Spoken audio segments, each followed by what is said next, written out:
Hey, I'm Mark Sollors, longtime professional Burton team rider, and one thing I've learned is that board maintenance isn't all that complicated, yet it yields some very worthwhile results. So today we're going to run through waxing for a variety of conditions, sharpening and tuning your edges, as well as some very minor base repairs. So let's get right into it.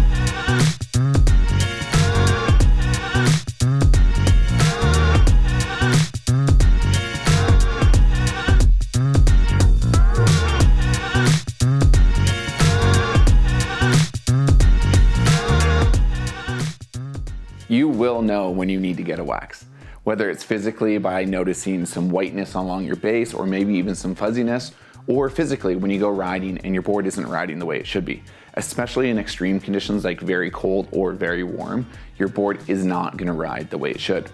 Now, the quick solve if you're out there riding is to get some rub-on wax. This will only really last for a few runs, but at least it gets you out there riding and having fun. But at the end of the day, or before you go riding next, you need to go get a hot wax. Now, there are levels to how tech we can get when it comes to waxing. There's the ultimate bare minimum that you're gonna do is dripping the wax on with your hot iron, absorbing it into the base, and then letting it cool and giving it a scrape. Now, that is the very bare minimum. If we wanna go to the other side, the ultra professional, that's where hot boxing comes into play, multiple layers of waxing. But that is a rare case. Maybe once a year you can go get a professional tune-up. For most people, even myself as a professional, I'm going to take you through the steps that I do to get a thorough waxing job for the best results of your board. Now, to get this going, we are going to start with a warm snowboard. You do not want to have a cold snowboard. Also, I recommend taking off your bindings. This gives a little bit more of a thorough temperature control along your base while you're waxing. So go ahead and plug in your iron, turn it to 120. While that's warming up, we are gonna do a quick clean on your base with base cleaner. This is more or less to get dirt and dust off your base, out of the pores of the snowboard so that your wax can absorb into the board properly. Now, there are two most common ways of getting the wax onto the board. One is the traditional drip technique, which just gets the wax against the iron dripping onto the board. And the other more modern one is the touch and rub, where you put the wax against the iron, but then rub the stick onto the base. They both do a great job. The one thing I will say is the touch and rub technique actually uses less wax. Now, whatever your style is, we're gonna focus on making sure that the wax is getting all the way out to the edges, past the contact points, all the way up to the nose and tail. Basically, rule of thumb here is anything that touches the snow wants to have wax. Now we want to smooth and spread out that wax. Keep that iron moving in circular movements along your base, and you can actually feel the top sheet underneath the temperature and watch it get warm. You'll actually be able to see the wax absorb into the base as well. So once it is all smoothed out and the wax has been absorbed into the base, we can let this cool and sit for about 20 minutes.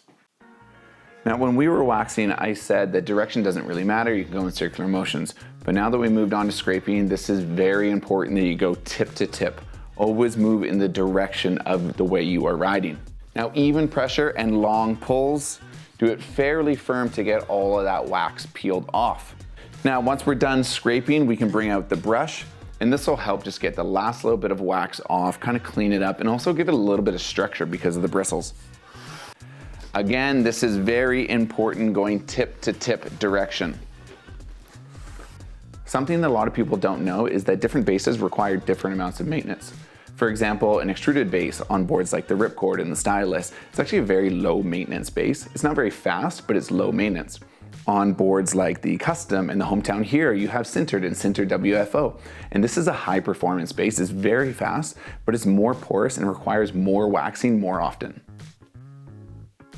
Edge tuning is, again, one of those things that's fairly personal. It depends on the rider you are, the style of rider, and the conditions you ride in. For example, if you're a park rider, usually riding in soft snow, you probably don't care about super sharp edges, because sharp edges cut deeper into soft snow.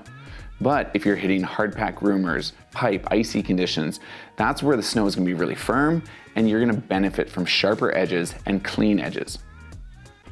Wipe down your snowboard before you put it away. If you don't, you're gonna get rust on your edges. I mean, it's not really a big deal, but to avoid it, it's very easy to avoid. Just wipe down your board. If you do know some rust is super mellow, get some Scotch-Brite pads, and we're gonna scrape them away until it's nice and clean. Now, even if you take care of your board perfectly, burrs are inevitable. Burrs are also very easy to deal with. You just get a little fine file stick here, and we're gonna scrape them away until they match up with the base around them. The thing here is that a little bit goes a long way, so we wanna be careful and we wanna make sure to blend the edge as best as possible. You don't wanna have one area that's super dull and one area that's super sharp. It's gonna make a very inconsistent ride. Over time, edges do dull. You'll start to notice you're slipping out a little bit more often on the hard pack and icy conditions, so going to get your edges sharpened is very beneficial. Now, I highly recommend taking it to a professional for this. They'll do the best job, but you can go and get a file guide to do a decent job at home.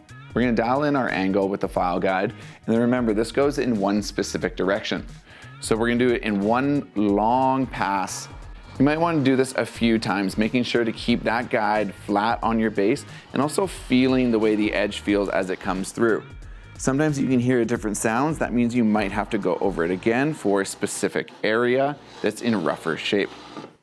Now remember, edge maintenance is going to be different for everyone. If you're riding a lot of hard pack, then yeah, you're probably going to be in for sharpening more often than somebody riding park. But I will say, everyone should take care of burrs and rust right away. Even if you're careful, base damage can happen. I mean, it's snowboarding and things can be unpredictable, especially in varying snow conditions. So if you clip a rock, pull over, take a look at your base. If you see some damage but you don't see any core, then that's really good because we can easily repair that with a P-Tex stick and a P-Tex candle. We need to get this area completely clean and dry before we repair it. So grab a Scotch-Brite pad, the base cleaner, and get rid of any wax and dirt and then allow it to completely dry. Grab your P-Tex candle and light it up. Let the P-Tex cool completely until it's hardened, and then use a metal scraper to shave it down so it's completely flush with your base. Remember, this repair is if there's no core showing or edge metal showing. The reason for that is that P-Tex doesn't bond super well to the fiberglass core or metal edges, so you need to bring it to a professional so they can properly bond it so that this doesn't keep happening. One repair so that you're good to go. Now that we have a good generic overview of tuning your snowboard, let's talk about conditions. Because a board tune for snow in January probably isn't going to be the best board tune for snow in March. And really that comes down to snow temperature. So we're going to adjust mainly with the wax that we use. The colder the snow, the colder the temperature we're going to use for wax. The warmer the snow, the warm temp wax we're going to use. Here's a little pro tip. I generally use a harder, colder wax along my edges because that's where I find the wax wears away fastest. So if it's January, I might use a cold temp wax along my edge and an all temp throughout the rest. In the springtime, maybe I'll do all temp along my edges and a soft wax throughout the rest. Really, that's just helping with longevity. For powder, it becomes a rider's choice, whether you want sharp or dull edges.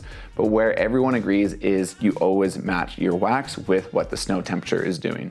In the springtime, the powder gets a little bit heavier, wetter, and there's more moisture. You're gonna wanna have a warm weather wax going with it. Alrighty, you now know how to tune your board like a pro. I hope you enjoyed this episode. If you have any additional questions, feel free to drop them in the comments and we'll do our best to answer them. We are here to help. Until next time, I'm Mark and we'll see you soon.